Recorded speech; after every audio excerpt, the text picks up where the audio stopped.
모시기 힘든 분인데 어떻게 모셨는지 나도 잘 모르겠어.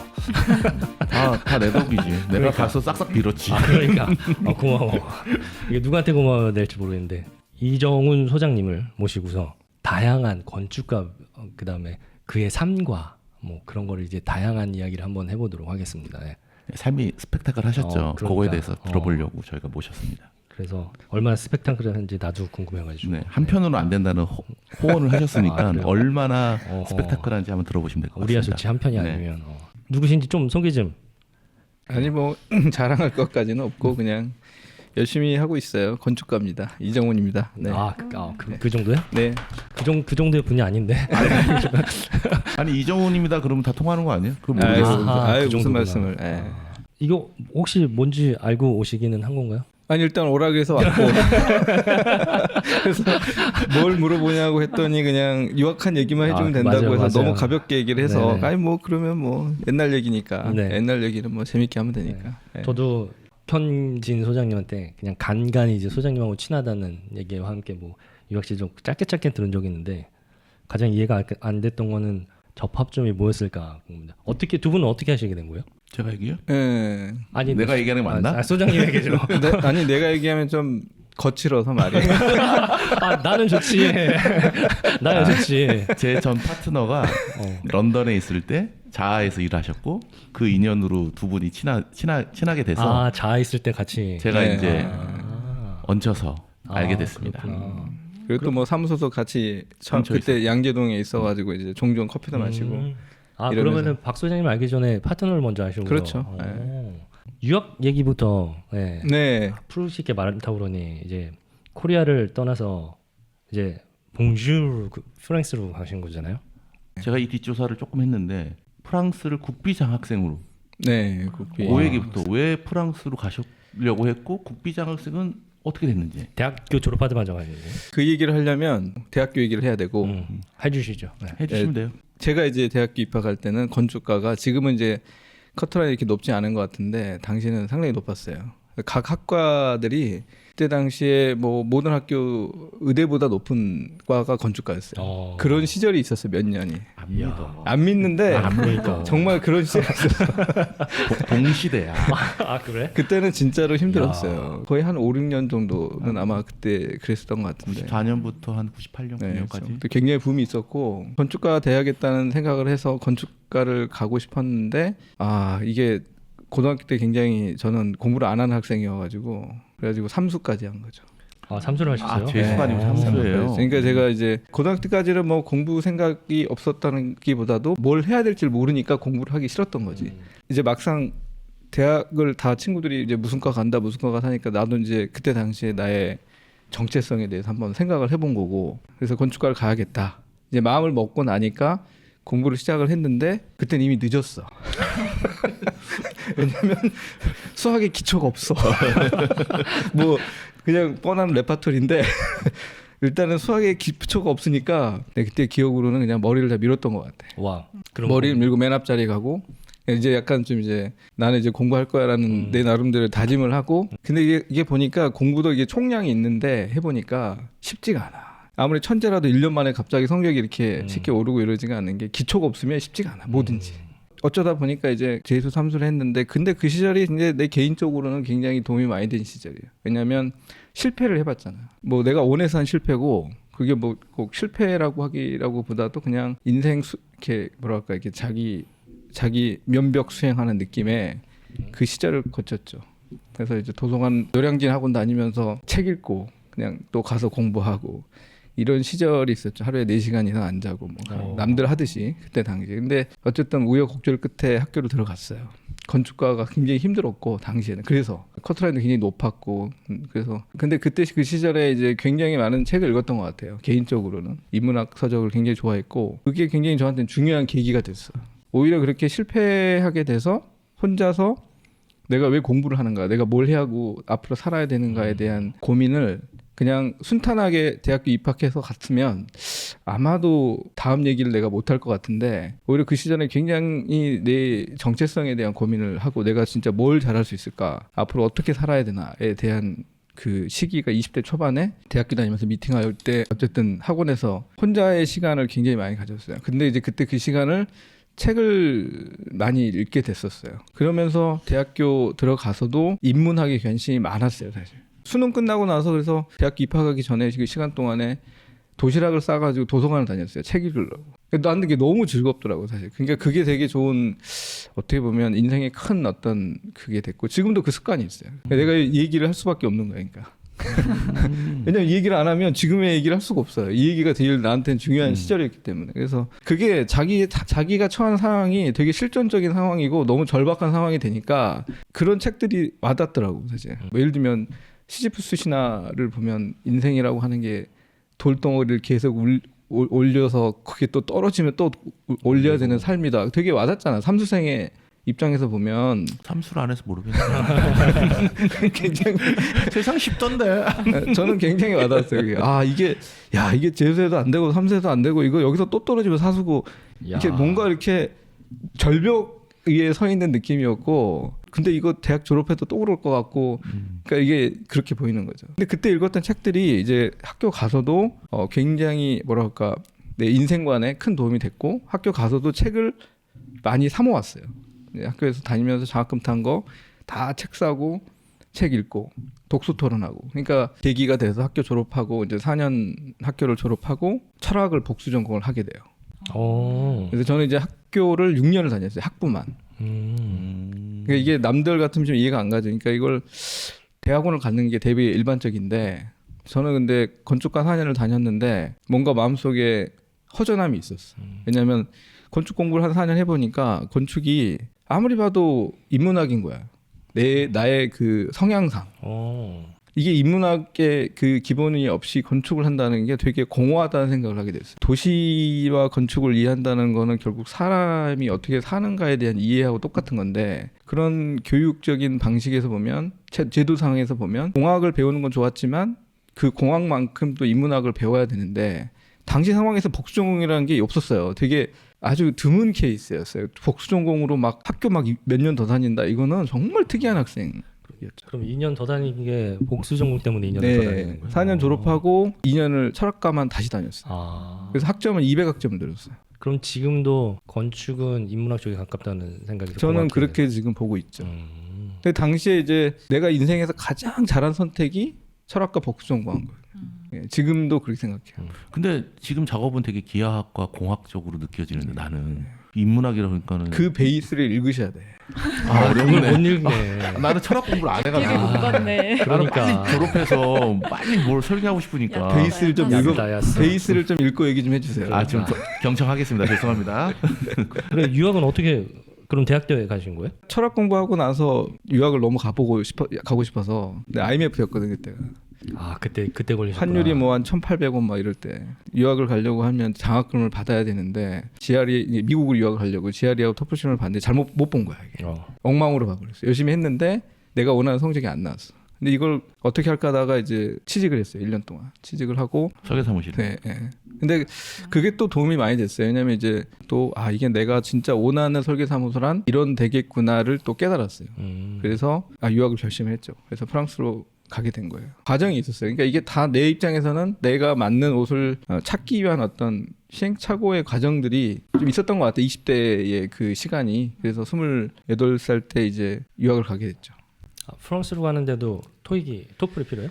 그때는 그냥 어학을 통과를 하면 되는 거였고 그래서 이제 당시 이제 뭐 국비 장학생 시험이 또 프랑스로 가는 게 배정이 돼 있었어요. 그래가지고 어찌어찌 해서 이제 국비 장학생 시험을 통과를 했죠. 나라를 정한 게 아니고 장학금을 정하니 프랑스로 정해진 거예요. 근데 아이러니하게도 미국을 이제 가려고 하다가 그게 좀 내 뜻대로 안 됐고 그리고 이제 나서 실무를 하면서 또 이게 다시 보이더라고. 건축이 이게 내가 원하는 사무소가 어디였냐면 렌조 피아노 사무소를 너무 가보고 싶었어요. 그 실무를 하는데 그 렌조 피아노 책을 보는데 이 약간 그런 거 있잖아요. 처음에 실무했을 때 학교 다닐 때는 안 보이는 게 뭐 보이니까 마치 많이 아는 것처럼 내가 막 마치 이렇게 성장한 것처럼 느껴졌고 근데 그게 렌조 피아노 디테일을 보니까 너무 훌륭한 거야. 그런 그 이렇게 절제되면서도 공학적이면서도 그래서 렌조 피아노 사무소가 어디냐 알아보니까 파리에 사무소가 또 있더라고. 아. 그리고 이제 이탈리아도 제노아도 있지만 그래서 처음에는 그 목적 때문에 꼭 미국으로 가지 않고 뭐 나도 유럽에도 어떻게 보면 내가 가고 싶은 사무소가 있기 때문에 공부도 하고 거기서 실무도 하고 싶다 이런 생각이 더 컸죠. 사실. 그래서 방향을 이제 당시 이제 유럽으로 바꾸게 됐고 그래서 이제 프랑스 어학하고 뭐 장학생 시험 통과하고 국비장학생 몇 명 뽑아요 1년에? 한 명? 한 명 뽑아요. 한 명. 야, 근데 한 명이 된 거야. 나 때는 이제 시험을 어떻게 봤냐면 1차 시험을 통과를 하면 1차 시험이 뭐 예를 들면 어학 통과를 해야 되고 뭐 이렇게 역사도 통과해야 돼요.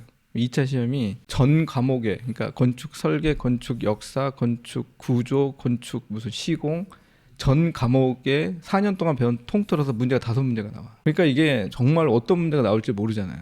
내 친구를 찾아갔어요. 기술고시 반에 있는 친구를. 이제 내 느낌은 기술고시와 비슷할 것 같은 거야. 기술고시 기출 문제하고 그 문제를 공부했어요. 그래가지고 운 좋게 예, 맞았어요? 아니 뭐 공부한 만큼 나온 거지. 그래서 그게 통과가 돼서 이제 유학을 가게 됐는데 프랑스에서 유학할 땐 되게 좋았던 게 프랑스에는 학비가 없고 생활비만 내면 되니까 그러니까 이제 장학금을 받으니까 생활이 안정이 되잖아요. 이제 내가 받을 수 있는 돈은 다 이제 정부에서 대주니까 생활이 안정이 되니까 어떻게 생각이 들었냐면 진짜 내가 원하는 사무소에서 꼭 일을 해보자. 정말 일을 배우는 거는 거기서 배워야겠다. 이게 그 원칙이었어요. 한국에 설계사무소 있으면서 또 이게 이 설계사무소를 내가 원하는 데를 잘 가는 것도 상당히 중요하다 인생에서 이런 생각을 하게 된 거죠. 이게 지금 돈이 문제가 아니다. 결론을 얘기하면 안정된 그런 그 뭐 이렇게 월급을 받고 이런 게 문제가 아니라 내가 하루라도 좋아하는 일을 더 해보고 싶다. 내가 원하는 욕심껏 일을 해보고 싶다. 그 목표 지향점이 굉장히 분명해졌어요. 그 건축 학교 중에서도 재료 공부를 하는 석사학에 등록을 해서 거기서 이제 시작을 하게 됐죠. 프랑스 말고 이제 동쪽에 있는 낭시라는 데가 있는데 거기서. 그럼 거기서 2년 공부하셨던 거예요? 1년 있었어요. 1년이요? 학사 과정 끝나고 바로 거기서 그럼 취직을 하셨던 건가요? 그러니까 거기에서 이제 그 교수님 사무소에서도 일을 하고 그래서 또 열심히 하니까 또 그게 교수님도 에이전시 모앙띠 예 거기 여기예요? 사무소 아. 아니 거기 말고 또 그 전에 또 사무소 또 있어요. 또 있어요? 그건 추적이 안 되더라고요. 그건 뒷조사가 안 돼요. 아니 여기는 안 써놨으니까. 근데 아무튼 거기서 이제 일하면서 이제 그 학교 과정을 밟았는데 그 과정이 되게 재밌어요. 그래서 30%가 그 유리로 그러니까 글라스 유리라는 소재를 가지고 디자인에 접목하는 수업을 디자인 수업을 해요.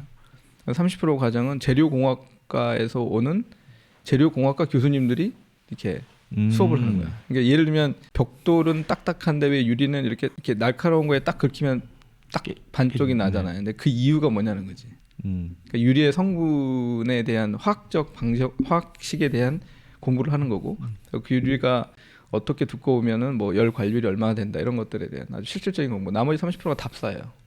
그래서 유리 공방들, 유리 공장, 그다음에 그런 유리로 생산한 걸로 예를 들면은 실제로 건축 디자인을 한 뭐 당시에 이제 헤르조그 듀미론 바젤 이제 정말 여러 번 답사가고 이제 그런 걸 보여주는 거죠. 뭐 예를 들면 강화 유리를 일반 판유리하고 구별하는 법 옆에서 봤을 때 예를 들면 그런 것들 굉장히 흥미로웠죠. 완전히 다른 세상이 열리더라고. 재료를 보는 눈이라고 해야 되나? 그게 한국에서는 사실 그런 걸 배우기 힘들잖아요. 유리는 항상 투명한 거 뭐 이렇게 생각하지만 거기 가봤더니 유리로 지금은 일반적이지만 당시 유리로 계단도 만들고 있고 유리로 기둥까지 만들고 내가 생각하는 걸 막 넘어가는 막 비정형이라고 그러잖아요. 더블 밴딩으로 된 곡면 유리를 만들고 그걸 연구하고 어떻게 하면 곡면 유리를 만든 것인가. 그러니까 정말 너무 재밌었어요. 그 과정이.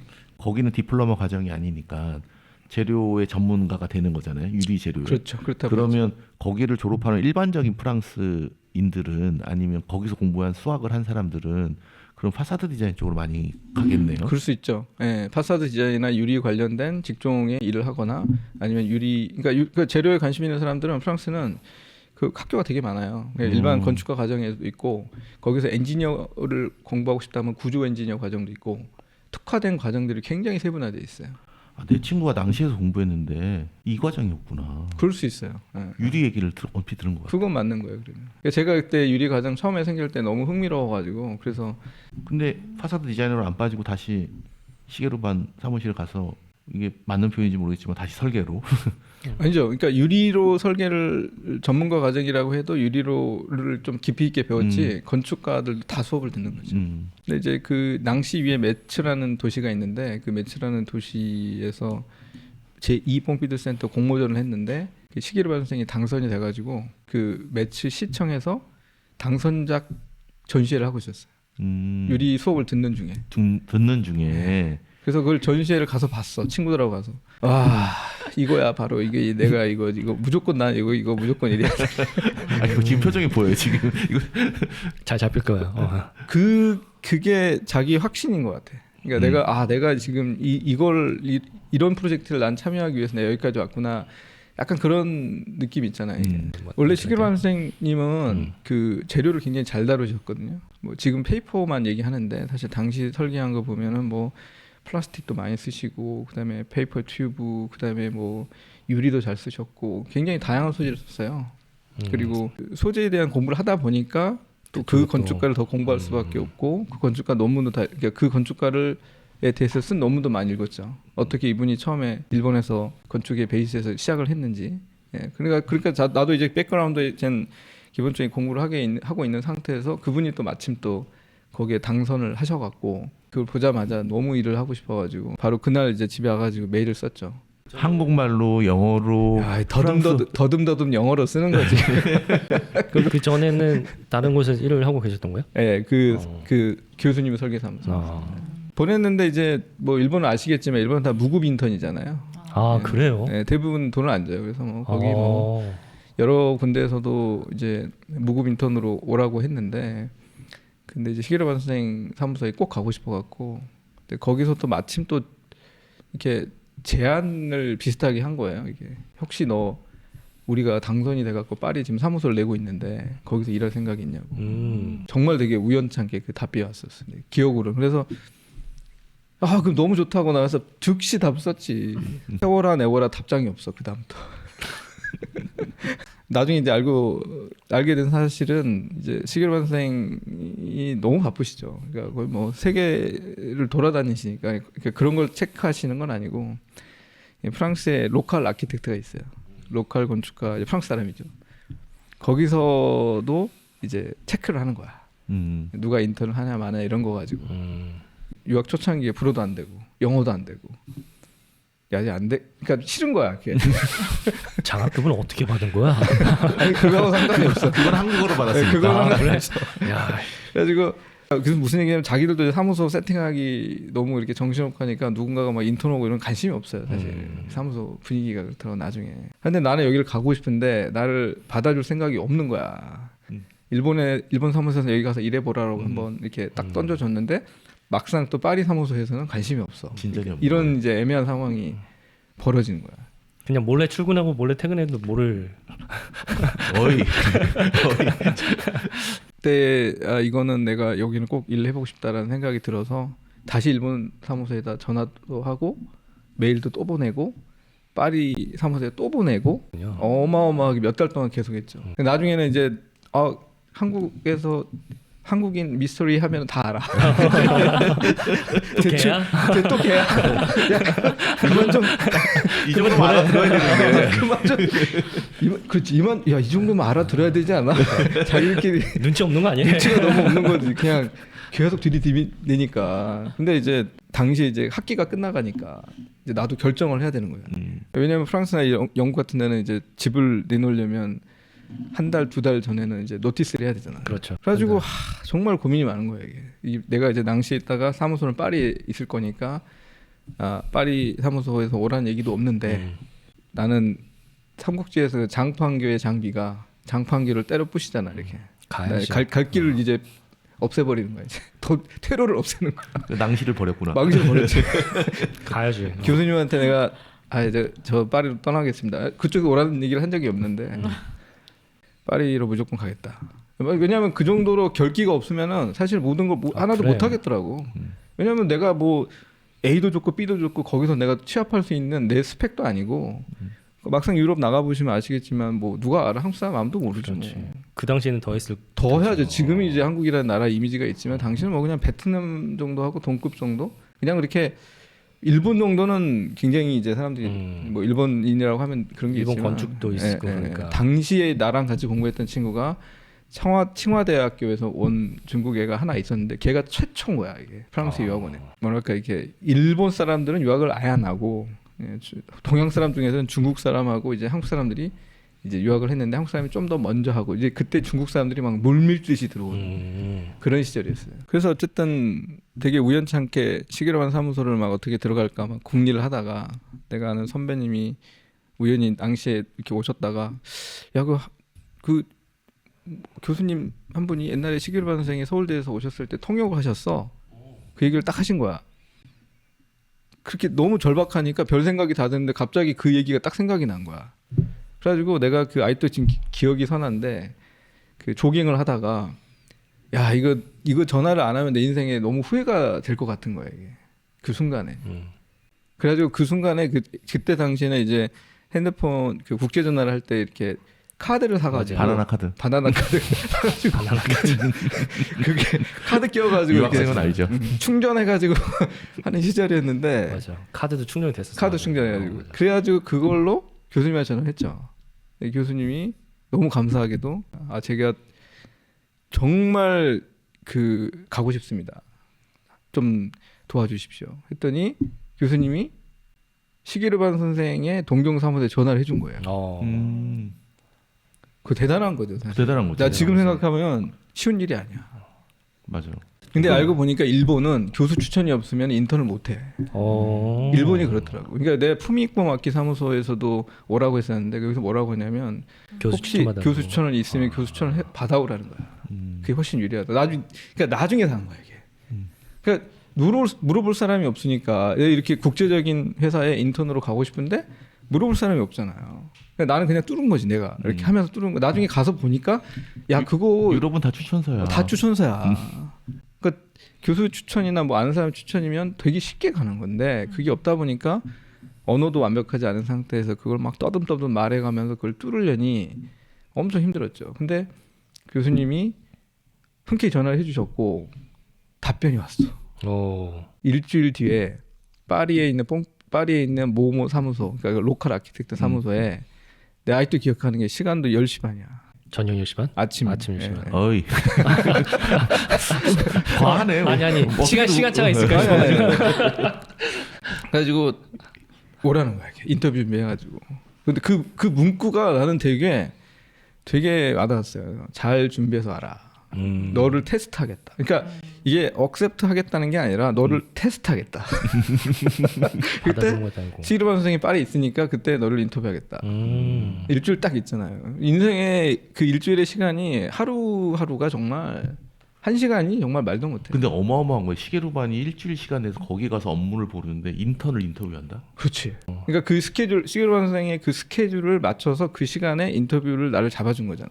그러니까. 근데 그거 하나 잡으려고 내가 거의 한 6개월 몇 개월을 정말 가슴앓이 막 혼자 상사병 걸려 잠도 못 자고 막 여기저기 전화하고 메일 보내고 왜 답변이 없지 그 심정이 있잖아 이게. 그런데 이제 그게 어쨌든 하다가 사람이 이제 궁하면 다 길이 생긴다고 그렇게 해가지고 맞아. 인턴십 기회를 딱 하루 잡은 거야. 1시간 딱 주겠다고 그래서.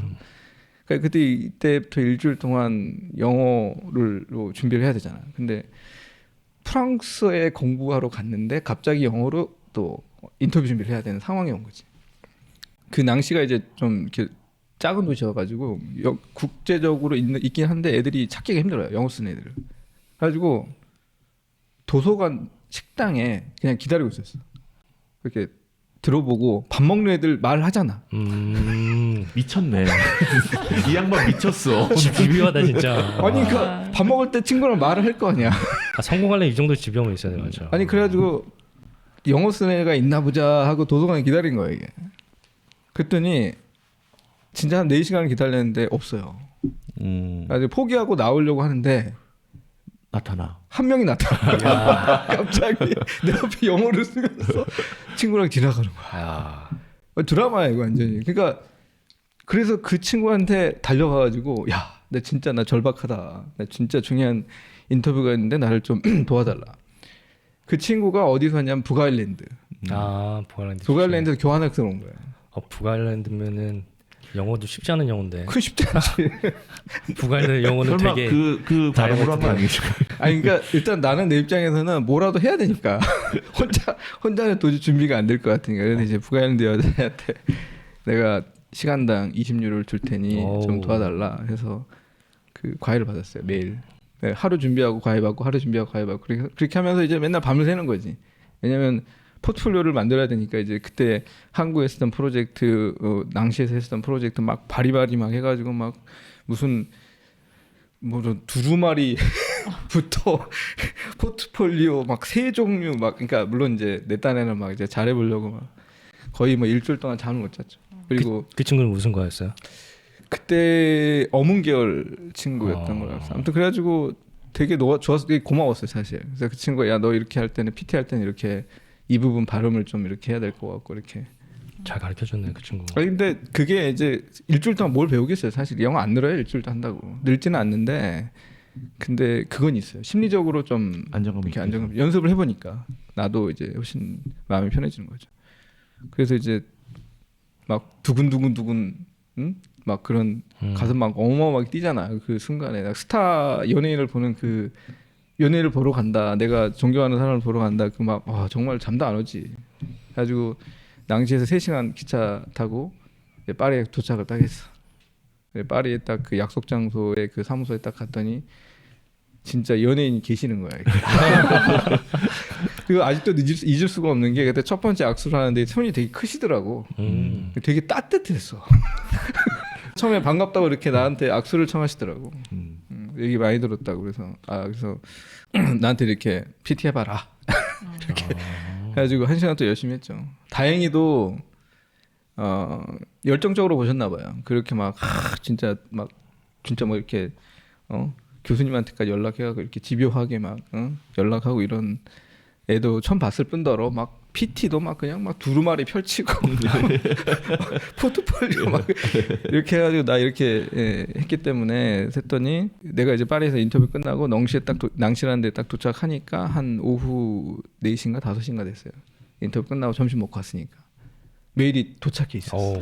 다음 주 월요일부터 출근하라. 이야. 그게 얼마나 절박한 상황이냐면 아줌마한테 내가 내일 나는 무조건 파리 가니까 집 내놓는다고 그 한 달 전에 집을 내놨어. 그러니까 나는 그 인터뷰가 안 됐으면 갈 데가 없는 사람이었어.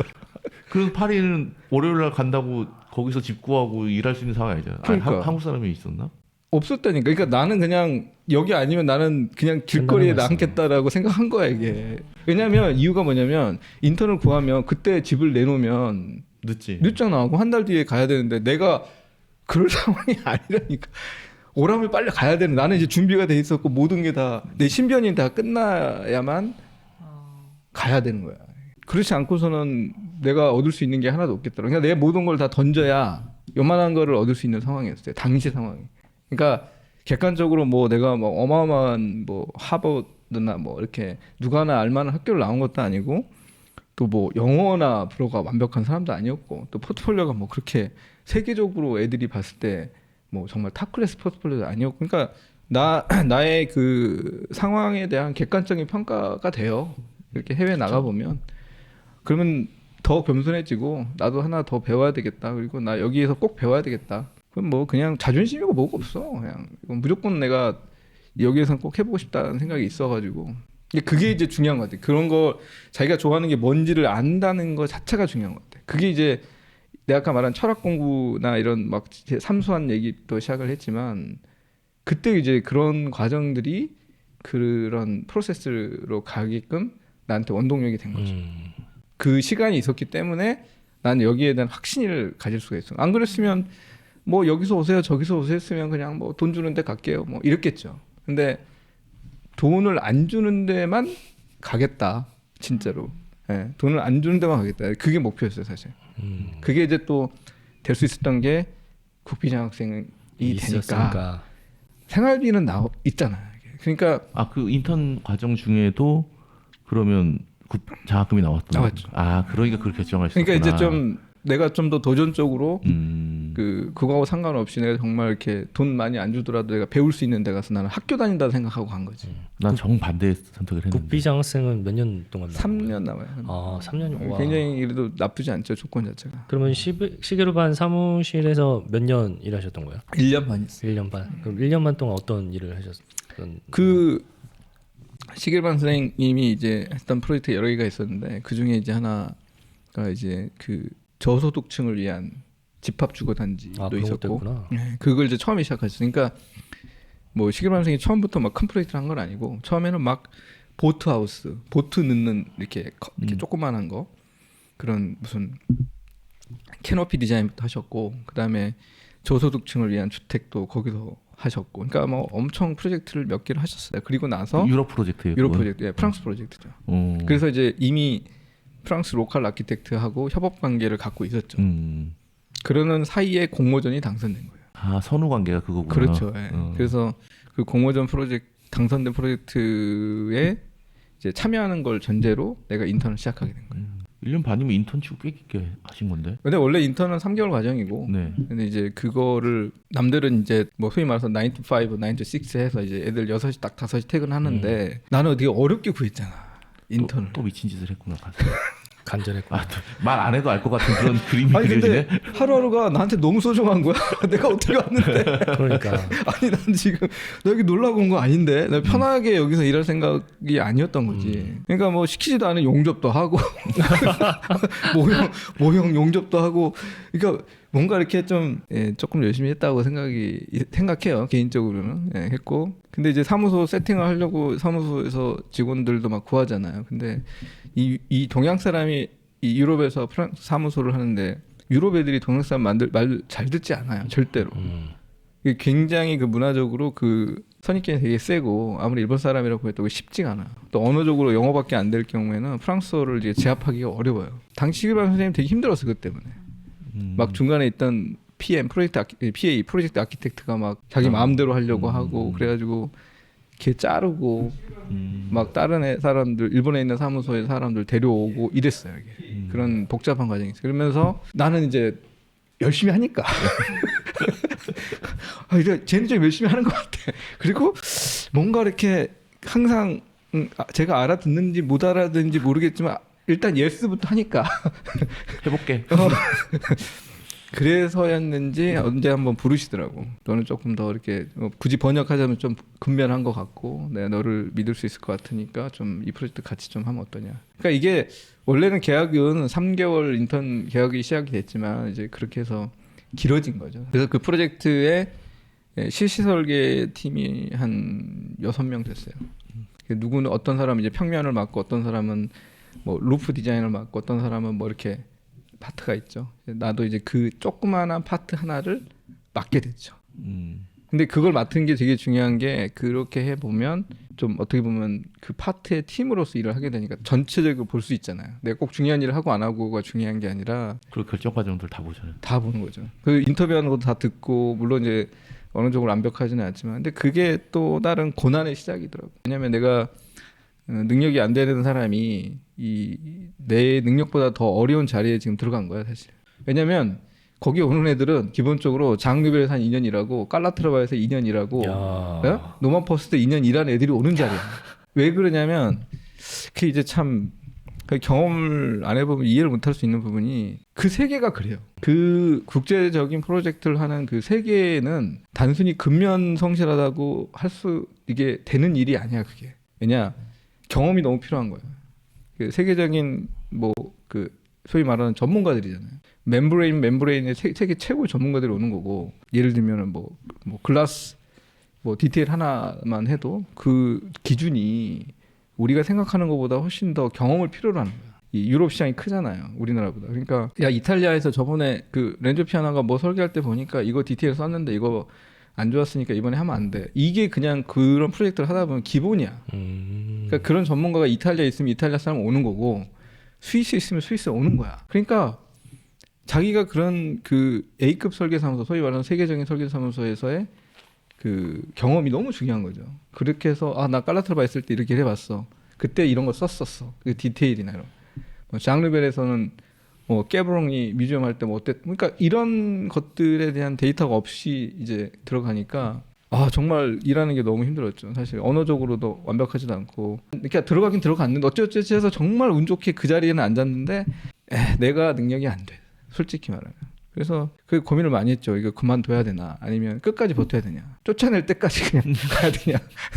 그 고민이 되게 있었어요. 그 시절에. 그렇게 해서 1년 반을 하셨던 거고. 그렇죠. 끝까지 그 시설계 할 때까지는 끝내자. 이거 그래서 내가 그 시설계 한 6개월, 3개월, 6개월 할 때까지만 해도 고민이 많았어요. 왜냐면 이거 너무 힘든 거야.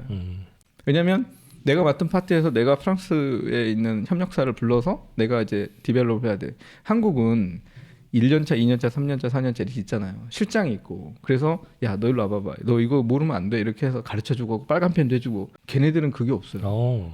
되게 평등해. 담당이. 그러니까 1년 차든 5년 차든 10년 차든 그 맡으면 그냥 하는 거야. 자기가 하는 거야. 그리고 자기가 그게 프로야. 그게 연봉을 1,000만 원을 받든 2,000만 이게 중요한 게 아니라 너 맡았으면 네가 하는 거야. 연봉은 없었잖아요. 그 연봉이 이제 받았죠. 받게 됐어요? 그러니까 거기서 3개월 하고 3개월도 조금씩 받았고 거기서부터 이제 조금씩 올라갔죠. 이렇게. 그러니까 왜냐면 이제 근면성실로 용접한까지. 그래서 조금씩 이제 뭐 급격하게는 아니고 그냥 그래도 조금씩 이제 거기서 약간의 인정도 받고 쟤는 성실해. 그러니까 그 사무소에서 허드렛 일, 소위 말하는 그거를 마다하지 않았어요. 진짜로. 일단 내가 그 나보다 더 훌륭한 친구들하고 일을 할 때 내가 뭐 솔직히 잘난 게 있어야지 거기서 경쟁을 할 거 아니야. 그러니까 뭐 복사하라면 복사하는 거고 뭐 링제분 하라면 링제분 하는 거고. 그래서 아직도 그게 있어요. 그 옆에 앉은 일본 그 와세다대 나온 친구가 이렇게 캐리커처를 잘했는데 내 캐리커처는 항상 이렇게 yes we 그다음에 링제분 하는 그림이 있어. 심플해서 좋네. 되게 어떻게 보면 그냥 사무소에서 구두 닦기 같은 역할을 한 거죠. 근데 내 나름대로 마음에는 그럼에도 불구하고 나는 여기서 뭔가를 배우겠다. 근데 사람이 그렇게 하다 보면 또 많이 배워요. 거기서 이제 처음에는 힘들었는데 시간이 좀 지나고 이렇게 익숙해지니까 이제 좀 이렇게 뭐랄까 눈칫밥이 생기잖아. 맞아요. 다른 사무소처럼 이게 사무소가 원래 기존에 소스가 있고 사무소 파일이 있고 그 뭐 이런 동경에서 했던 그런 프로젝트의 소스가 있으면 내가 그걸 참고하면서 배울 수가 있는데 파리는 설계사무소가 이제 세팅이 돼서 사무소라서 자료가 하나도 없어요. 아예 그냥 제로 베이스야. 아니 화장실 도면을 참고할 때도 없는 거야. 예를 들면 변기 디자인을 해야 되는데 변기의 위치가 벽에서부터 얼마 떨어져야 되고 뭐 예를 들면 뭐 아주 기본적인 거지만 뭐 참고할 게 아예 없으니까 너무 힘들었어요. 처음에. 일을 맡았는데 해야긴 해야 되지. 가르쳐줄 사람은 없지. 언어는 안 통하지. 그러니까 파리 뽕비즈 센터 5층에 있었는데 사무소가 남들은 이제 뽕비즈 센터에서 일하니까 너무 좋겠다 그러지만 참 올라갈 때마다 그냥 무슨 약간의 그 지옥 가는 느낌이 있었어. 진짜. 오늘은 또 어떤 고통이 있을까. 맨날 그 생각하면서 왜냐면 프랑스어라고 해도 그게 사실 단기간에 이걸 원어민처럼 하긴 되게 어렵거든요. 프랑스어 어려워요. 되게 되게 어렵고요, 언어가. 그럼 말하는 거랑 글 쓰는 거랑도 또 달라요. 프랑스는. 그렇죠. 네. 말은 잘해도 대학 나와도 글 쓰는 거 되게 힘들어하는 게 프랑스어라고 그러더라고요. 근데 언어가 그런데 처음에는 글쓰기가 편해요. 왜냐하면 문장을 배우니까. 근데 나중에 가면 글 쓰는 게 제일 어렵다는 게 인지가 돼요. 나중에 그렇죠. 네. 그렇게 해서 프랑스에서 일을 하다가 또 영국으로 가시게 돼요? 근데 이 얘기가 좀 더 있어. 그래요? 이게 바로 넘어가면 안 돼. 한편은 안 끝나. 여기 좀 내가 너무 이렇게 넘겨짚듯이 넘어가면 안 돼. 그래 또 있어요? 알겠습니다. 그럼 또 좀 해주시죠. 왜? 아니 왜냐면 내가 이제 특강 같은 거 할 때 학생들한테 이 얘기를 해줘요. 그러니까 뭐냐면 이제 그렇게 힘들게 시작을 했지만 주말마다 영어 과외를 받았어요. 아일랜드한테 20유로씩 주고. 그 친구 또 다른 아일랜드. 또 다른 아일랜드. 파리에서 과외 구해가지고. 파리로 갔으니. 그리고 파리에서 르몽 그러니까 뭐 이렇게 우리로 치면 KBS 같은 거 안 보고 그래서 맨날 CNN밖에 안 봤어요. BBC하고. 참 역설적인 상황이죠. 왜냐면 거기서 일단 살아남아야 되니까. 왜냐면 시계반 선생이 오면 영어를 쓰고 협력사들은 불어를 써요. 그러니까 애들이 거기에 오는 애들은 기본이 3개국어가 기본이야. 어떤 분 같은 경우에는 하버드 나오신 분이 있는데 그분은 태생이 또 뭐 베트남 출신이야. 그러니까 영어, 일본에서 일했기 때문에 일본어도 완벽하게 하시고. 그러니까 기본 4개국어가 기본이에요. 그러니까 3개국어는 그냥 다 하는 거야. 그러니까 이걸 참 어떻게 설명? 스페인 애들이 프랑스어 금방 배우고 예를 들면 맞아요. 뭐 미국 애들이 물론 프랑스어 배우기는 어렵지만 또 언어 하나 정도를 좀 열심히 하는 애들은 또 잘하고 그러니까 거기 국적이 내가 같이 일했던 친구들이 한국도 있지만 일본, 그다음에 이탈리아, 그다음에 프랑스, 그다음에 영국, 그다음에 뭐 베트남인가? 아무튼 전 세계에서 다 와요. 그때 포르투갈도 있었고. 그러니까 애들이 뭐 너 어디서 왔냐 그러면 뭐 미국에서 왔고, 어떤 친구는 영국에서 오고, 어떤 친구는 이탈리아에서 오고, 어떤 친구는 무슨 마케도니아에서 오고 이런 거죠.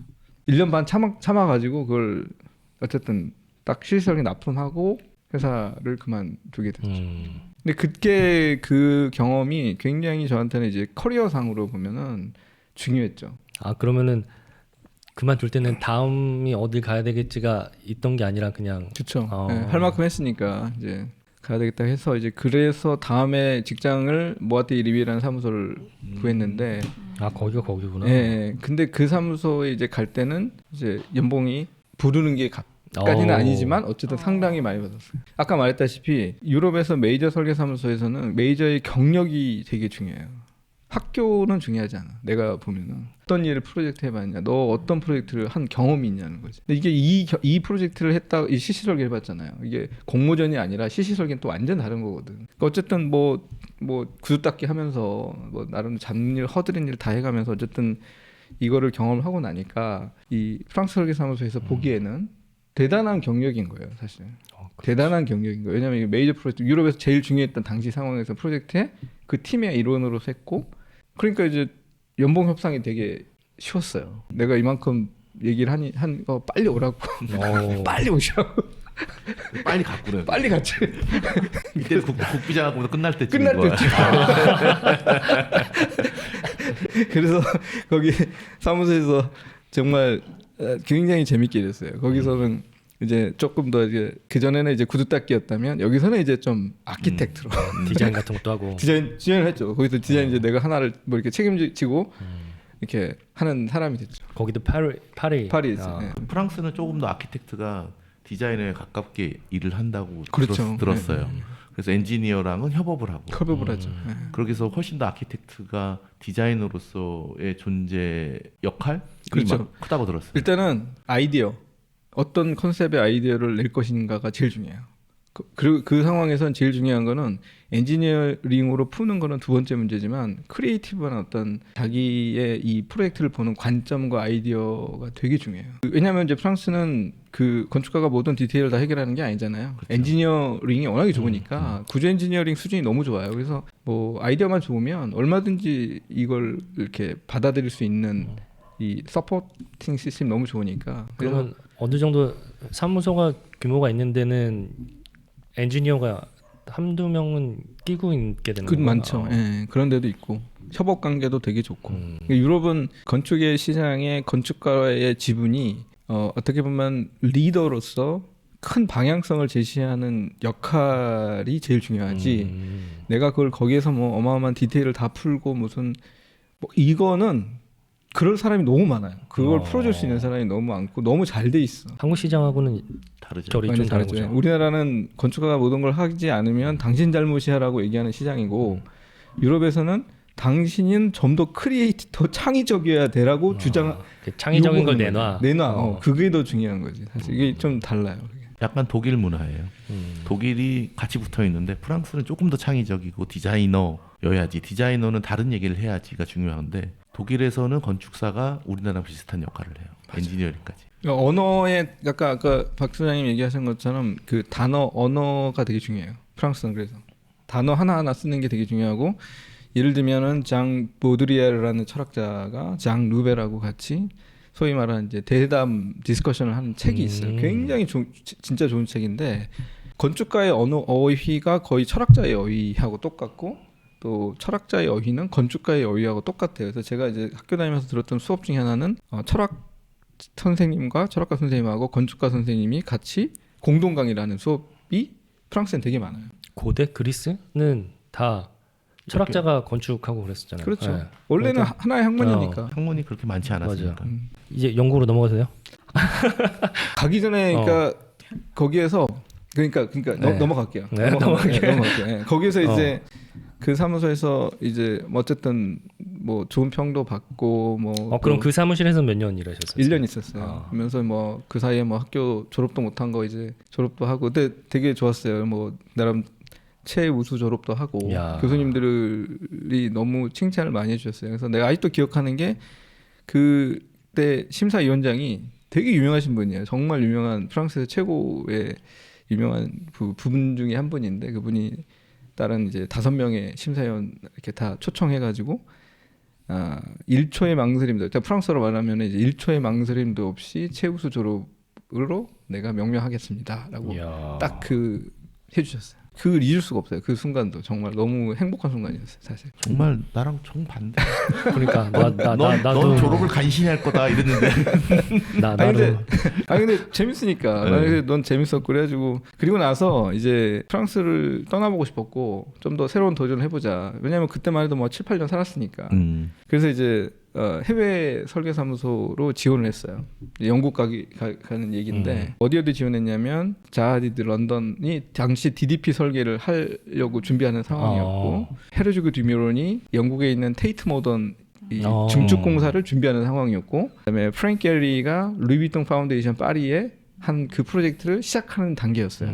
3개 지원했는데 다 오라고 한 거야. 야. 특히 이제 루이비통 파운데이션 같은 경우에는 내 친구도 있었고 친구가 이제 프랑스 친구가 거기서 이제 그 PM을 담당했기 때문에 이제 잘 알죠. 얘가 좀 오면은 좋겠다. 연봉도 셌어요. 되게 좋았고 또 헤르주그 미론도 다 좋았어요. 근데 그때 당시에 결심한 게 하나 있었어. 비교를 해서 항상 연봉이 작은 데로 가야 된다. 왜?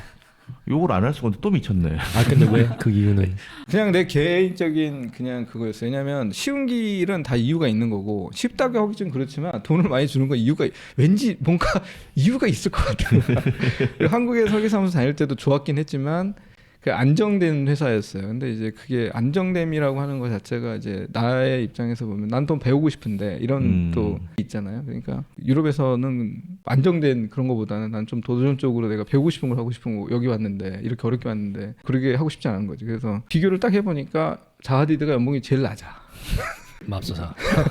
아니 뭐 약간 농담식이에요. 그러니까 근데 이제 이유는 있죠. 런던이라는 도시에 약간 좀 가고 싶은 것도 있었고 또 한국 프로젝트니까 그걸 꼭 참여해보고 싶었고 그래서 그게 또 마음속에 이제 정말 언어적으로도 한계가 좀 있었고 그래서 런던으로 가게 됐는데 이것도 복잡했어요. 그래서 그 사이에 또 엄청 힘든 거예요 이게. 그러니까 그런 게 있었구나. 그렇게 이제 영국으로 옮기게 됐어요.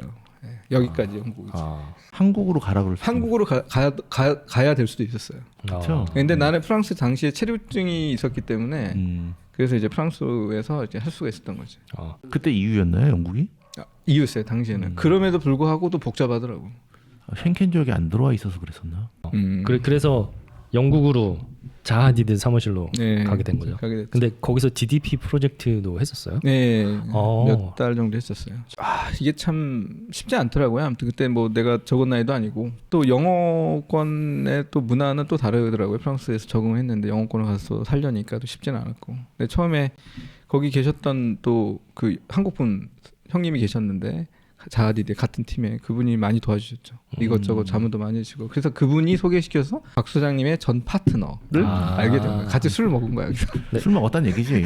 그래서 영국 생활 좀 영국에 갔더니 너무 재밌었어요. 프랑스에서는 프랑스하고 영국은 완전 다른 아시겠지만 문화가 완전히 다르고 아시겠지만 그 삶의 방식, 생각하는 방식 이런 그 외국인을 대하는 방식이 다 달라요. 처음에는 이제 회사에 취직은 했지만 뭐 영국 생활에 적응된 건 아니었기 때문에 굉장히 고생이 많았어요. 왜냐하면 이사도 많이 해야 됐고 뭐 예를 들면 뭐 7월인가 당시 내가 4월이었는데 그때까지 있다가 또 미국으로 박사를 간대요. 그래가지고 그때 뺀대. 너무 좋은 기회잖아. 사실 그 좋은 지역에 노팅힐이라고 하는 지역은 너무 좋은 지역이에요. 그래서 싸게. 내가 이거 할게. 그래가지고 7월 달부터인가 8월 달부터 내가 거기 가겠다고 딱 잡은 거야 이게. 근데 그 가운데가 뜬 거야 몇 달이. 항상 뭐가 떠. 그러니까 큰일 났다. 이게 3개월이다. 갈 데가 없어. 그래가지고 그때 막 이게 단기로 막 돌아다녔죠. 너무 힘들었어요.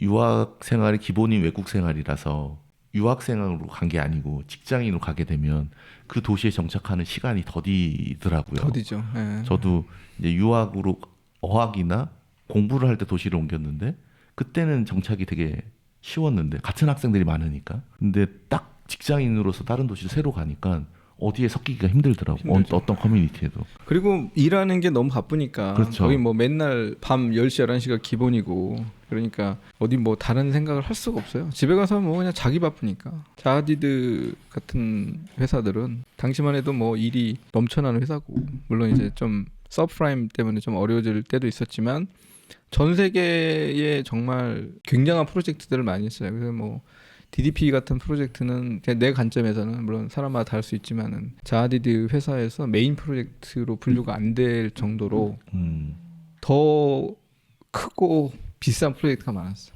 뭐 두바이나 아부다비나 뭐 예를 들면 리비아, 뭐 러시아 그러니까 뭐 굉장했죠 사실. 뭐 아제르바이잔 그러니까 대통령급 정도 되는 사람들의 다 프로젝트였던 거 같죠. 그게 궁금한 게 자하디드는 여러 가지 그 디자인 프로세스에 대한 궁금증도 많고 소문도 많아. 왜냐하면 어느 정도 시기가 지나서는 자하가 그린 게 없다. 거의 다 결정을 한 것뿐이다라고 그러는데 어느 정도 관여하는지 좀 궁금하거든. 그것도 뭐 내가 정확하게 알 수가 없어요. 왜냐하면 내가 뭐 이렇게 높은 지위에서 일한 것도 아니었기 때문에 내가 그걸 확실하게 말씀을 드릴 수는 없는데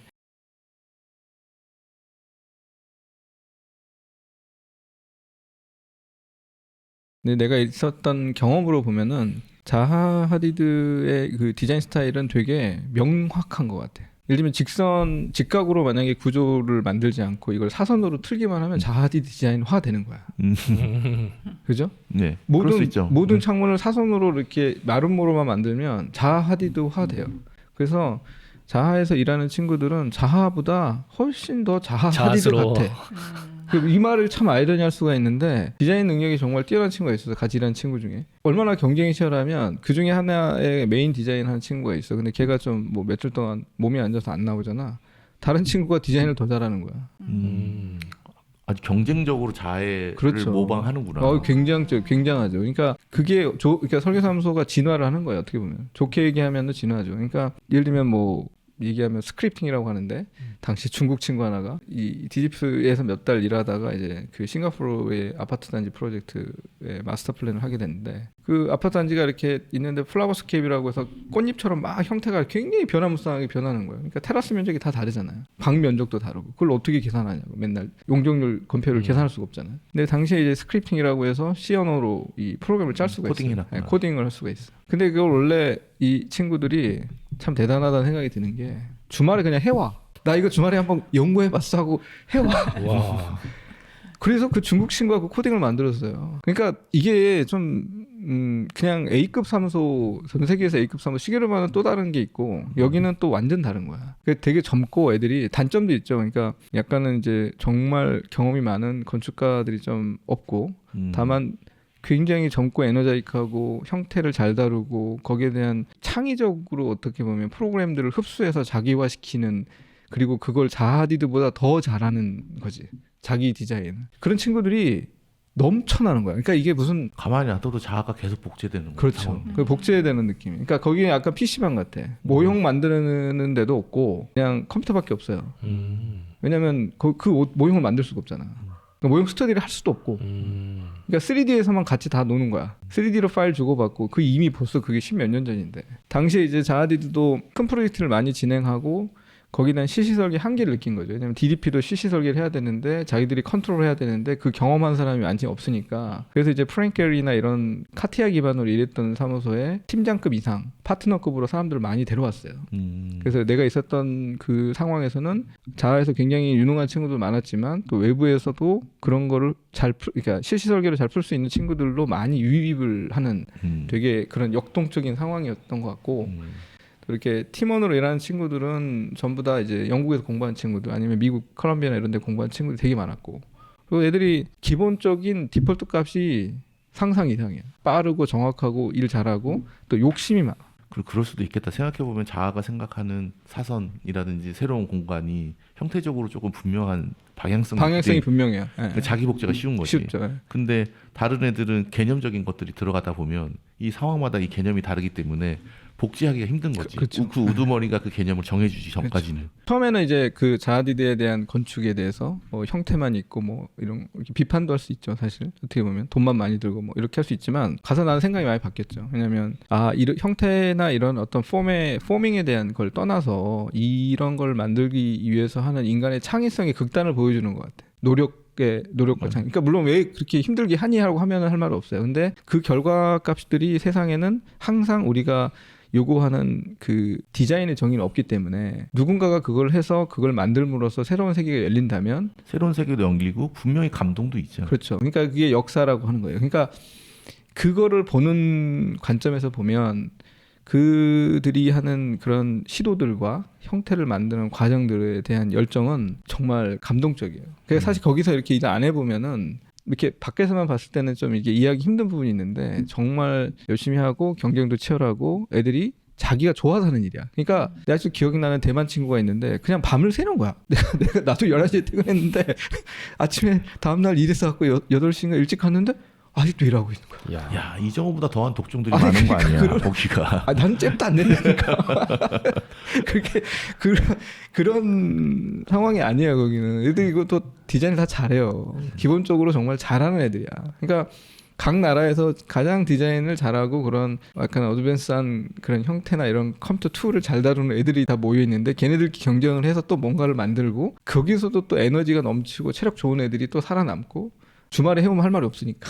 오히려 영국 애들이 더 일을 안 하지 않아요? 거기는 영국 사람이 거의 없었어요. 아하. 직원이 한 당시 200명인가 250명이었는데 거의 내 기억으로는 이탈리아, 독일 애들이 되게 많았고 왜냐면 당시 이탈리아, 독일 경기가 굉장히 안 좋았기 때문에 다 넘어갔었죠. 네, 다 넘어갔었죠. 그래서 그때 애들이 전부 다 뭐 당시에 네덜란드나 경기가 좋았던 영국 이때 이쪽에서 당시 이제 영국 올림픽 준비하고 있었고 일이 많았던 상황이었고 그래서 굉장히 유럽에 어떻게 보면 영국이라고 하는 그 노동력을 영어만 하면은 다 흡수할 수 있는 EU의 그 노동 그 그랬었죠. 시장이 되게 좋은 상황이었고 그런 시장에서 사실 사무소에 소위 말하는 사세를 확장할 수 있는 굉장히 좋은 베이스였어요. 런던이라는 도시가. 그 런던에 좋은 스쿨이 많잖아요. 바틀렛이나 AS 스쿨이나 이런 굉장히 좋은 학교들이 많고 거기서 공부하는 친구들이 그 성향과 맞는 회사를 취직하려면 사실 딱히 자하 하디드나 맞아. 뭐 예를 들면 뭐 굳이 얘기하면 뭐 노만 포스나 이런 지금으로 따지면 뭐 헤더윅 정도 되겠죠. 그러니까 그런 사무소를 가길 원하지 또 완전히 다른 성향을 가기를 원하지는 않거든요. 그러니까 보면 그런 친구들이 정말 천재가 나올 수 있는 구조가 되는 거예요. 그런 친구들 중에 그 사회적인 시스템이 서포트가 되면 진짜 창의적인 애들이 나오는 거죠. 사회에 어떻게 보면은 그걸 같이 일할 수 있는 인프라가 좋은 거고. 근데 한국의 그러니까. 그 예를 들면 학교를 보면 굉장히 우수한 친구들이 건축가를 가겠지만 실제로 각 학교마다 건축적인 색깔로 특징이 있는 건 아니잖아. 맞아. 그래서 사실 우리는 어떻게 보면 평준화된 맞아요. 건데 그 평준화의 기준도 되게 애매한 거지. 근데 걔네 이제 영국 교육은 일반적인 자기 학교가 지향하는 노선이 분명하고 거기서 하는 렉처도 분명하고 그리고 거기를 바탕으로 성장하는 사무소의 성격도 분명하고 이거를 영국 시장으로만 놓고 보면은 지분이 없어요. 왜냐면 영국 애들도 보수적이기 때문에 내가 보기에는 영국에서 자하디드가 프로젝트를 한 게 거의 없거든요. 그때 내가 기억으로는 수영장인가 그거 하나 하고 뭐 이렇게 많이 프로젝트 못했어요. 영국에서 실제로는 다 해외 프로젝트예요. 전부 다 거의 90%가. 생각이 나는 거죠. 그걸 국제적인 시장에서 노동력을 쉽게 얻을 수 있는 베이스 캠프로서 런던은 굉장히 매력적이지만 프로젝트를 런던에서만 하겠다고 하면 자하디드는 이미 굶어 죽었겠죠. 오히려 역설적으로 다국적의 어떻게 보면 인력들을 전부 다 흡수를 하고 학교에서 AS 스쿨이 있으니까 가능한 거죠. 네. 그 친구들이 바탕이 돼가지고 해외 프로젝트를 다 한 거지. 그러니까 지금의 자하디드가 있는 거죠. 또 있고 헤더윅도 수업하지 않았나? 마찬가지. 그러니까 이제 그렇게 국제적으로 성장하는 회사의 특징이 그거예요. 그러니까 국내 인력, 그러니까 국내 노동력만 가지고 이제 세계 시장에서 뭔가를 한다라고 하는 거는 저는 되게 어려울 수 있다고 생각하는 거예요. 그것도 항목한 것 같아요. AA가 사실은 되게 디자인 특화된 것만 가르치는 그런 게 아니라 디플로마 과정은 또 그런 데 특화돼 있고 제 파트너가 했던 거는 되게 보수적이에요. 제 파트너는 되게 보수적으로 디자인하는 편이잖아요. 그런 것도 있고 다양하죠. 되게 다양해요. 되게 다양하죠. 근데 거기 렉처러 선생이 되게 중요한 거예요. 선생이 갖고 있는 철학에 맞춰서 가는 거예요. 그러면 학생들도 이 사람이 이런 철학으로 가르치니까 그 수업을 듣는 거예요. 그 사람들 화되는 거고. 맞아요.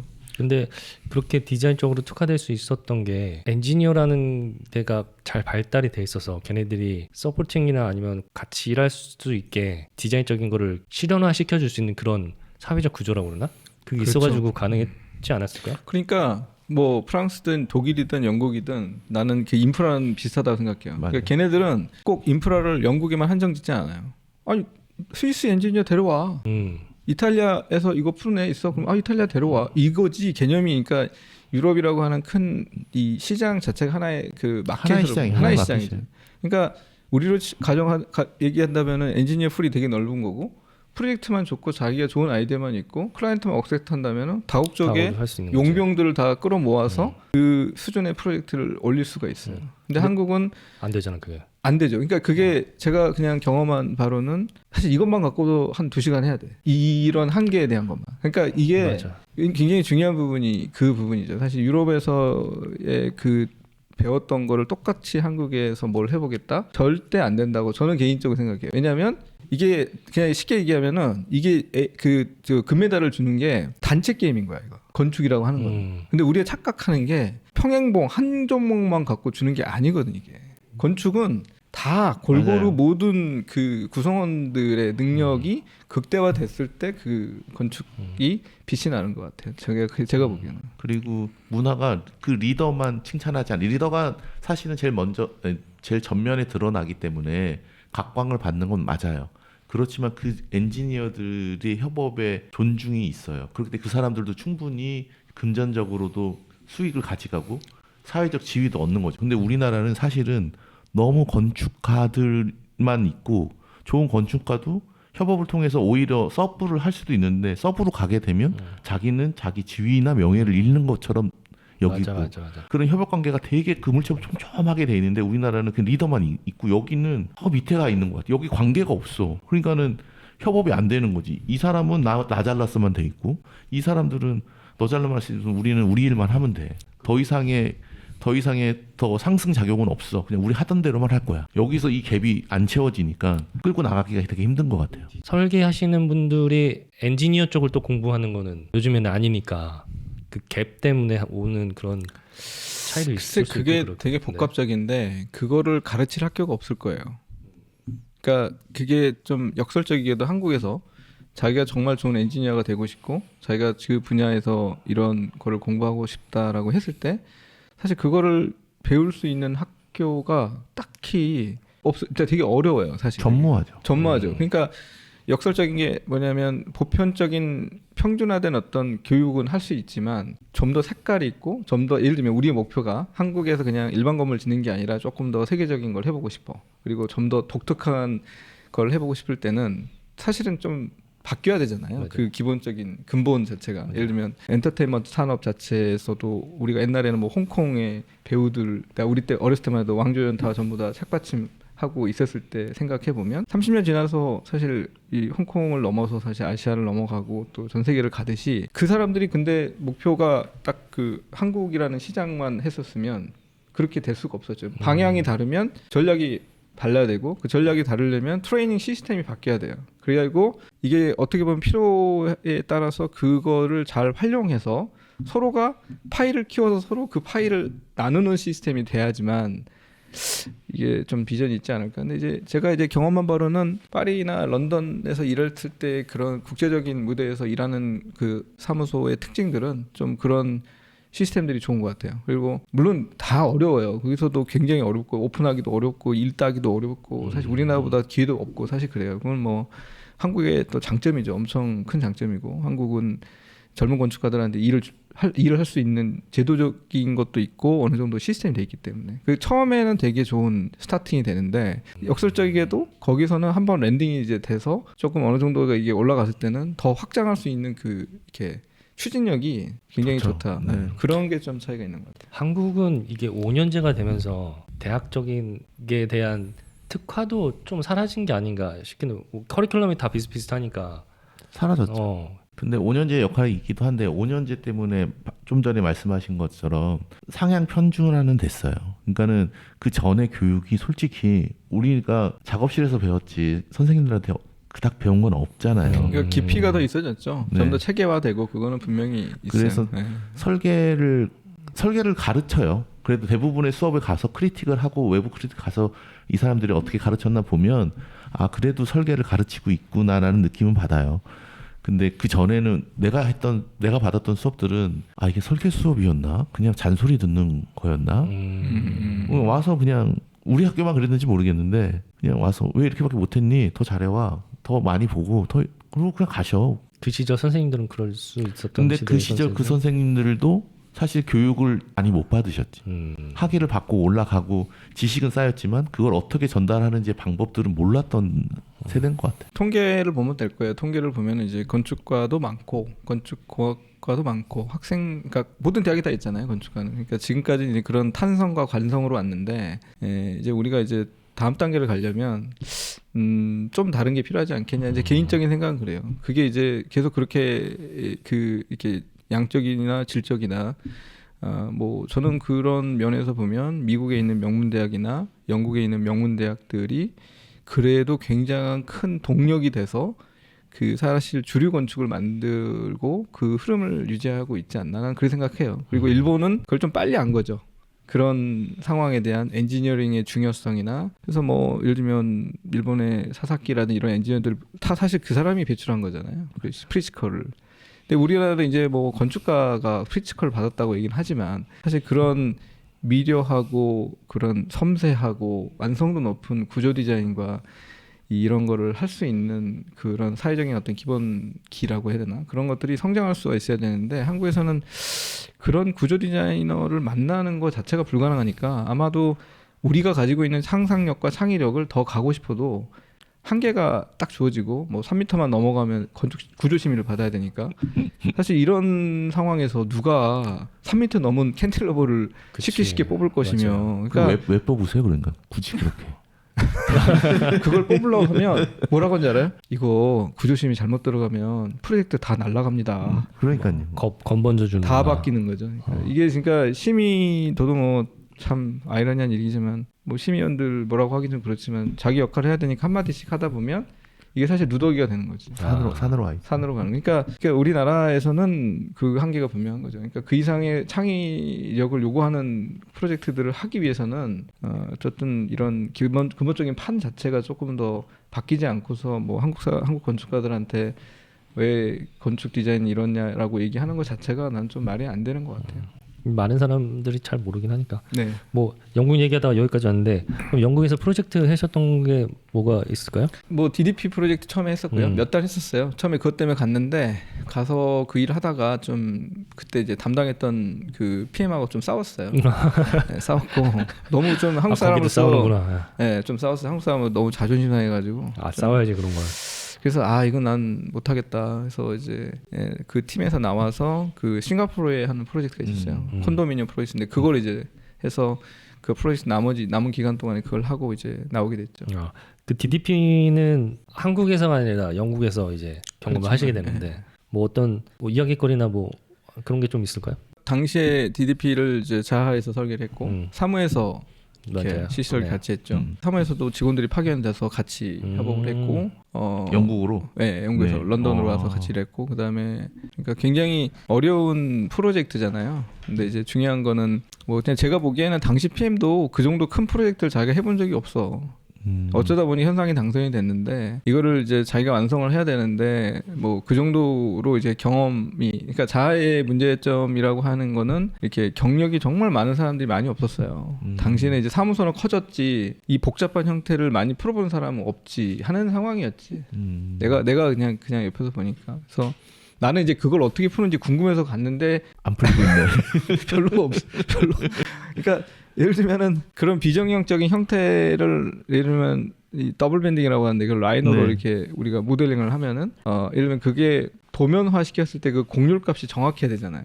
근데 오차가 항상 나는 거야. 그 오차를 극복하기 되게 어려워요. 근데 이게 실시 설계를 갔을 때는 그 오차가 조금만 나더라도 구조적으로 어마어마한 큰 영향을 끼치기 때문에 사실 그 설계 단계에서 쓰는 폼이 그러니까 툴이 있어요. 그러니까 예를 들면 뭐 클레이 기반의 어떤 뭐 3D 맥스라든지 이런 툴도 쓰기도 하고 뭐 라이노를 쓰기도 하지만은 근데 그런 툴은 약간 오차율이 높은 거죠. 근데 그 오차율을 보정하기 위해서 이제 프로그램도 만들고 대단해. 난 그건 정말 놀랐어요. 그러니까 무슨 얘기냐면 우리가 프로그램을 만드는 거죠. 오토캐드라고 한다면 오토캐드에 딱 버튼을 누르면 이거는 라인으로 연결하잖아요.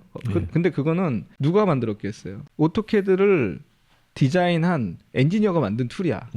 근데 내가 원하는 형태를 내가 쉽게 계산하기 위해서 나는 그 사실 오토캐드를 만드는 근본 데이터베이스의 언어로 내가 원하는 버튼을 만들 수가 있죠. 예를 들면 아파트가 있는데 아파트 형태가 있는데 그 아파트 형태가 되게 복잡해. 그 면적 계산을 해야 되는데 우리나라 같았으면 그걸 다 일일이 섹션을 끊어가지고 면적 계산했을 거 아니야. 근데 아까도 얘기했지만 그 베이징에서 중국에서 온 친구 하나는 그 스크립트를 짜가지고 한번 버튼을 딱 누르면 얘가 자동으로 엑셀 파일로 다 저장이 돼요. 복잡한 형태가 어떤 형태든지 간에. 그러니까 연산의 알고리즘 되게 간단해요. 사각형에서 그 내부에 있는 형태를 뺀 값을 계산해 달라. 되게 쉽잖아. 그게 카티아고. 카티아는 프랭케리에서 만든 거고. 그러니까. 그러니까 자하에서는 이제 그런 거를 예를 들면 더블 밴딩 커브가 이렇게 있으면 그거를 원 밴딩, 그러니까 한 방향 밴딩과 두 방향 밴딩이 있는데 그 방향 밴딩의 값이 곡률 값이 어떻게 되느냐를 다 분석하는 툴이 필요했던 거예요. 근데 그때 내 기억나는 게 방글라데시 친구였는데 걔는 천재야. 그냥 내가 보기엔 천재고 그냥 내 친구들끼리 걔는 천재라고 했어. 걔는 설계를 항상 시어노로 해요. 오. 걔는 설계를. 그러니까 뭐 라이노 이런 거 안 해. 시어노로만 프로그램을 짜는 애야. 시어너로도 설계가 가능하구나. 그렇죠. 그렇게 하는 거죠. 그래서 그 친구가 만든 프로그램을 하면 서피스의 곡률 값이 어디 부분에서 급격하게 바뀌고 어디 부분, 그러니까 전체적인 형태는 잡아놨는데 얘를 제작하려다 보니까 생기는 버그들이 있을 거 아니에요. 너무 곡률이 급한 것도 있고 짧은 것도 있고 그러면 급한 곡률에서는 더 잘게 쪼개야 되고 약한 곡면에서는 돈을 경제적으로 세이브하기 위해서는 안 잘라면 되는 거고. 그래서 이제 DDP 가보면은 4조각, 한 조각 이렇게 나눠 있는 게 같은 면적이어도 그런 분석에서 나오는 거예요.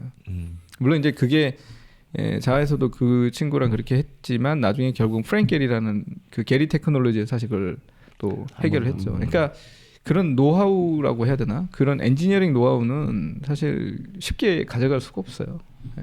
뭐 호일담 같은 건 없어요?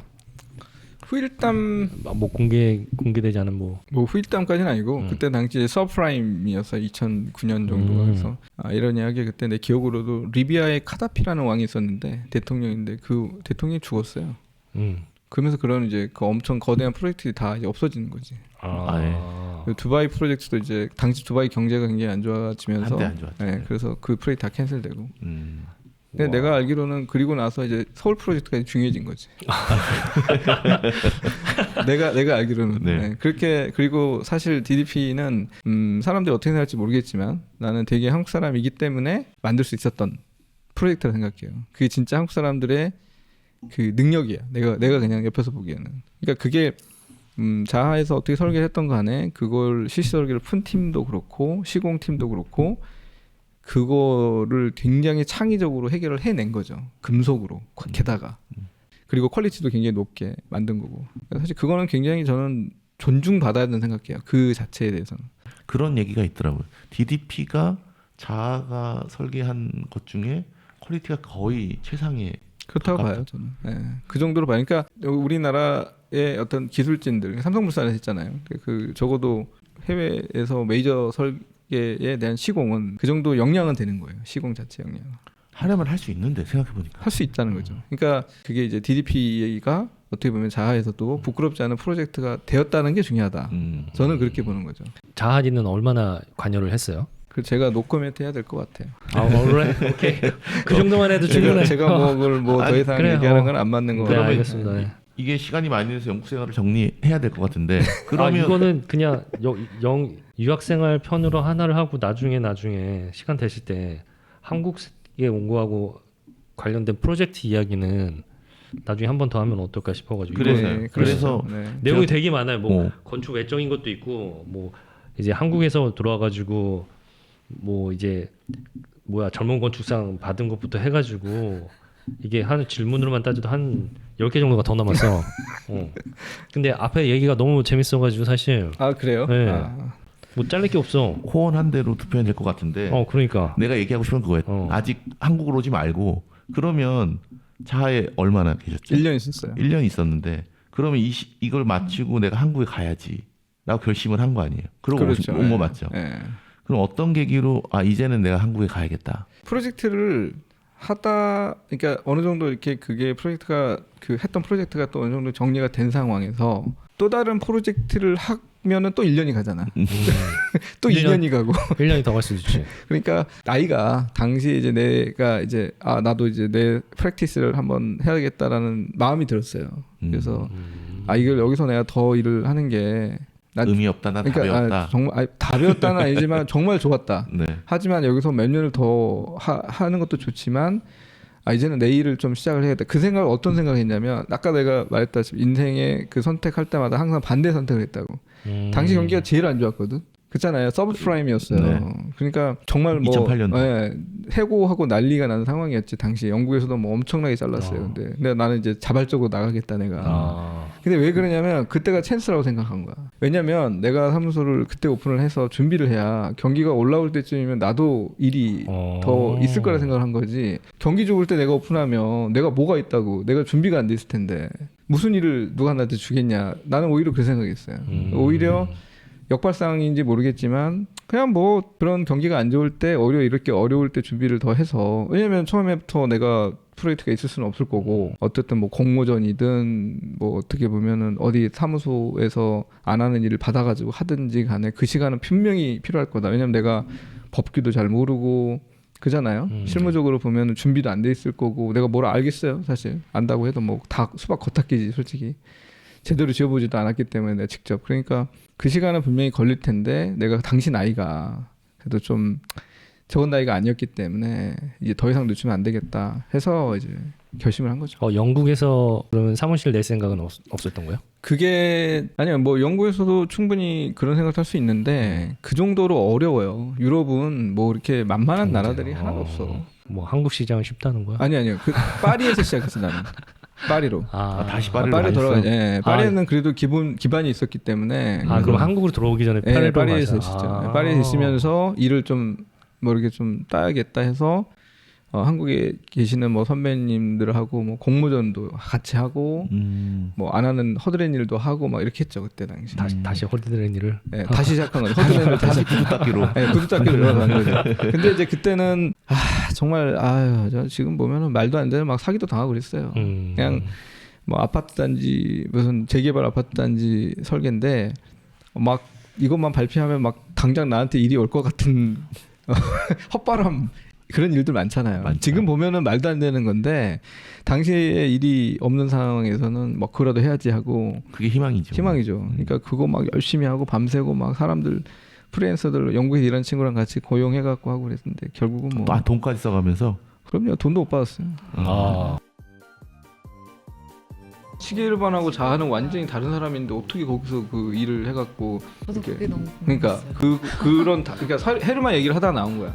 헤르만하고 초창기 작업인데 이 초창기 작업이 네가 거기서 자아와 헤르만에서 이런 걸 했기 때문에 이런 걸 했겠구나 하고 그걸 이해하니까 너무 재밌대. 그러니까 처음에는 그냥 왜 얘가 이런 디자인 했지 했는데 그걸 소화를 그러니까 이렇게 밥을 먹었으면 소화를 하듯이 처음에 그 작품들이 약간 그런. 아니 근데 그러다가 요즘은 오히려 시계로 더 근처로 가는 것 같아요. 시계로 쪽으로 더 가는 그럴 것 수도 같아요. 있지. 그러니까 이게 사람이 또 이게 나이가 들면서 이게 무르익는다 좋게 얘기하면 자기가 또 자기 관점이 바뀌어. 지금은 또 달라졌어. 지금은 모르겠는데 맞아. 이전까지 그 남의 프로젝트도 그렇고 그렇지. 사실은 되게 구축하는 방식을 했었던 것들이 재료의 기본을 이해하려고 그러고 그렇지. 그게 자아랑은 좀 다른. 근데 이렇게 이해할 수도 있을 것 같아요. 자아를 어찌됐든 자아를 마지막으로 해서 이제 한국에 들어왔고 그 물이 덜 빠진 거지. 그렇지. 그게 그 관성이 있는 거지. 관성이 있는 거지. 그리고 그 조용히 지금 눈에 더 익은 거지. 익은 거지. 근데 헤르만을 하다 보니까 작은 프로젝트에서는 그런 것도 좀 힘들고 구축의 방식으로 가다 보니까 다시 옛날이 생각나는 거야. 내가 재료를 이렇게 공부했지. 공부 많이 했네. 박 수장이 정확하게 얘기하네.